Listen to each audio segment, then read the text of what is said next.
TNN TV की बैनुल-अक़वामी खबरों के साथ मैं हूँ रुखसार शहजाद। कनाडा की मुसल्लह अफ़वाज के सीनियर अफसर हेडन एडमिनिस्टर पर गुज़िश्ता साल जिनसी ज़्यादती और फहश हरकत का इल्ज़ाम आयद किया गया था। मज़ीद जानते हैं इस रिपोर्ट में। कैनेडियन फोर्स से रिटायर होने वाले सीनियर अफसर पर जिनसी बदसलूकी जैसे संगीन इल्ज़ामात आयद किए गए हैं, जबकि हेडन एडमिंसन की जानिब से उन पर आयद किए जाने वाले इल्ज़ामात की तरदीद भी की जा चुकी है।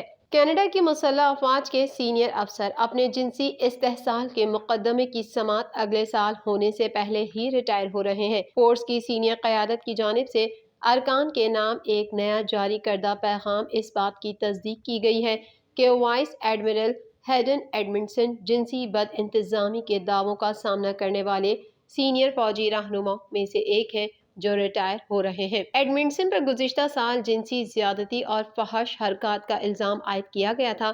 उनके वकील ब्रायन क्रेंस्पिन ने कहा है कि वो अपने मौक्कल की मुल्क की खिदमत के लिए मुमताज़ साख को बहाल करने के मुंतज़िर हैं। दिफाई अमले के नायब सरबरा लेफ्टिनेंट जनरल फ्रांसिस एलन के मुताबिक इस साल 50 से ज़्यादा प्रमोशंस और तकरीबन 30 रिटायरमेंट की फहरिस्त जारी की जाएंगी। मुतनाज़े गोल्फ गेम में हिस्सा लेने पर तनकीद का निशाना बनने वाले 2 साबिक सीनियर रहनुमा भी रिटायर हो जाएंगे। वफाकी हुकूमत ने कैनेडियन हवाई अड्डों में ताख़ीर का इज़ाला करने के लिए नए इक़दाम उठाने का फ़ैसला कर लिया। मज़ीद जानते हैं इस रिपोर्ट में। वफाकी हुकूमत के ताख़ीरी हरबों के बाइस कैनेडियन हवाई अड्डों की मरम्मती काम सुस्त रवि का शिकार हो गए। हवाई अड्डों पर हुकूमती अदम तवज्जुही की वजह से मुसाफिर अपनी आमद के बाद घंटों तैयारों पर इंतजार करने पर मजबूर हैं, जो कि सयाहत के फ़रोग़ को मुतासिर करने का सबब बन रहे हैं। दूसरी जानिब वफाकी हुकूमत का कहना है कि हवाई अड्डों में ताख़ीर का इज़ाला करने के लिए नए इक़दामात उठाने के लिए कोशां हैं। वज़ीर ट्रांसपोर्ट उमर अल गाबरा का कहना है कि अब एविएशन अमला टैक्सी ड्राइवरों से लेकर सामान के हैंडलर्स तक जद्दोजहद में मसरूफ़ है, क्योंकि कोविड-19 के हवाले से आयद पाबंदियों के हटाए जाने के बाद कैनेडियंस ज्यादा सफर कर रहे हैं। वज़ीर ट्रांसपोर्ट उमर अल गाबरा की जानिब से हवाई अड्डों पर दबाव को कम करने के लिए नए इक़दामात का ऐलान किया गया है, जिनमें जून के आखिर तक मुल्क भर के हवाई अड्डों पर काम करने वाले 400 नए सिक्योरिटी स्क्रीनिंग अफसरान की ट्रेनिंग को तेज करना, सिक्योरिटी स्क्रीनिंग अफसरान को गैर स्क्रीनिंग काम करने की इजाज़त देना जो अभी तक तस्दीक शुदा नहीं है, प्रोसेसिंग के वक्त को तेज करने के लिए टोरंटो के पेयरसन बैनुल-अक़वामी हवाई अड्डे पर 25 नए बॉर्डर सर्विसेज क्यूसेक शामिल करना और बैनुल-अक़वामी से घरेलू राब्तों वाले मुसाफिरों के लिए लाजमी बेतरतीब कोविड-19 टेस्टिंग को हटाना शामिल है। कानून साज असम्बली में पेश की गई वफाकी ऑडिटर की रिपोर्ट में कहा गया है कि महकमा सेहत और समाजी खिदमात के हुक्काम को नशे के आदी अफराद के लिए खातिर ख्वाह इक़दाम उठाने की ज़रूरत पर जोर दिया गया है। मज़ीद जानते हैं इस रिपोर्ट में। वफाकी ऑडिटर की रिपोर्ट ने कनाडा की इलाकाई हुकूमत की कारकर्दगी पर नए सवाल खड़े कर दिए। कनाडा के ऑडिटर जनरल के दफ्तर की एक रिपोर्ट में नशे के इलाज और रोकथाम के लिए इक़दाम को नाकाफी करार दिया गया है। NWT जो नशे की रोकथाम और बहाली की खिदमात पर नजर रखे हुए है की जानिब से कानून साज असम्बली में पेश की गई एक रिपोर्ट में कहा गया है कि वादों के बावजूद शुमाल मगरबी इलाकों की हुकूमत रिहायशियों को मसावी और सकाफती तौर पर महफूज नशे की रोकथाम और बहाली की खिदमात फराहम करने के लिए काफी काम नहीं कर रही। नशे से मुतालिक खिदमात शुमाल मगरबी इलाकों में अहम है, क्योंकि नशे के आदी अफराद खानदानों और वसीतर कम्युनिटी की जिंदगियों और फलाह बहबूद पर बहुत दूरस असरात मुरतब कर सकती है। ऑडिट रिपोर्ट में इस बात का भी खुसूसी तौर पर जिक्र किया गया है कि या तो इस वक्त इलाके की खिदमात का डिज़ाइन या उसकी खामियां वक्त और मकाम के लिहाज से खिदमात में फ़र्क का सबब बनती हैं।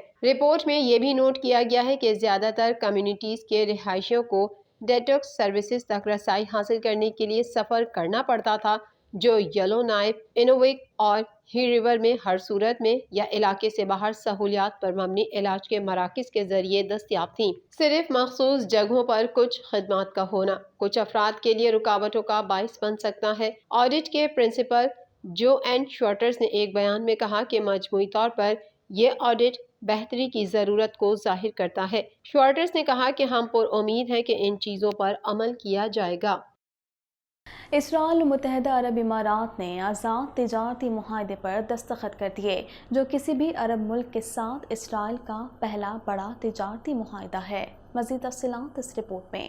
عالمی خبر رساں ادارے کے مطابق اسرائیل اور متحدہ عرب امارات کے درمیان تجارت کو فروغ دینے کے لیے فری ٹریڈ ڈیل طے پا گئی، جس پر دونوں ممالک کے حکام نے دبئی میں دستخط کر دیے۔ یہ معاہدہ مہینوں پر مشتمل مذاکرات کے بعد طے پایا۔ ایک تقریب میں آزاد تجارت کے معاہدے پر دستخط کی تصدیق متحدہ عرب امارات میں اسرائیل کے سفیر عامر بائک نے اپنے ٹویٹ میں بھی کی۔ وہ پہلے ہی اس معاہدے کو خطے میں تجارتی فروغ کا سنگ میل قرار دے چکے ہیں۔ اسی طرح اسرائیل میں متحدہ عرب امارات کے سفیر محمد الخجا نے کہا کہ یہ معاہدہ ایک بے مثال کامیابی ہے۔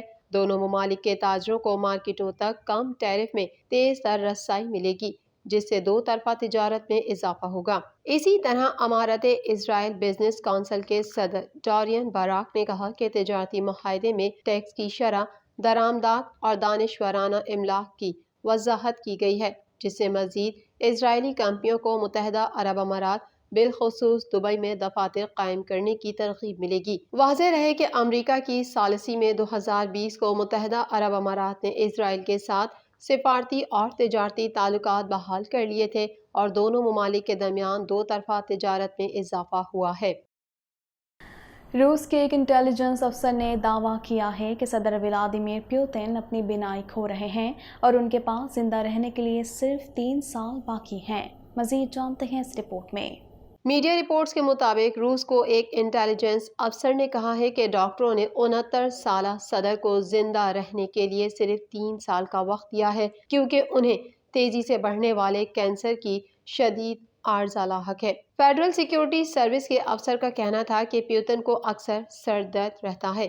ایک رپورٹ کے مطابق اس افسر نے روسی صدر کی تیزی سے بگڑتی ہوئی صحت کے بارے میں معلومات سابق روسی جاسوس بورس کارپیچوف کو بھیجی، جو اس وقت برطانیہ میں چھپا ہوا ہے۔ میڈیا رپورٹس کے مطابق روسی افسر کے حوالے سے کہا گیا ہے کہ ہمیں بتایا گیا ہے کہ پیوتن سر درد میں مبتلا ہے اور جب وہ ٹی وی پر نظر آتا ہے تو اسے کاغذ کے ٹکڑوں کی ضرورت ہوتی ہے جس میں ہر چیز بڑے حروف میں لکھی ہوتی ہے تاکہ وہ پڑھ سکیں کہ وہ کیا کہنا چاہتے ہیں۔ افسر نے کہا کہ پیوتن کے اعضاء بھی بے قابو ہو کر لرز جاتے ہیں، تاہم روسی وزیر خارجہ سرگئی لاروف نے پیوتن کی بگڑتی ہوئی صحت سے متعلق افواہوں کی تردید کی ہے۔ TNN TV کے نیوز بلیٹن سے فی الوقت اتنا ہی۔ مزید خبروں اور اپڈیٹس کے لیے دیکھتے رہیے TNN TV۔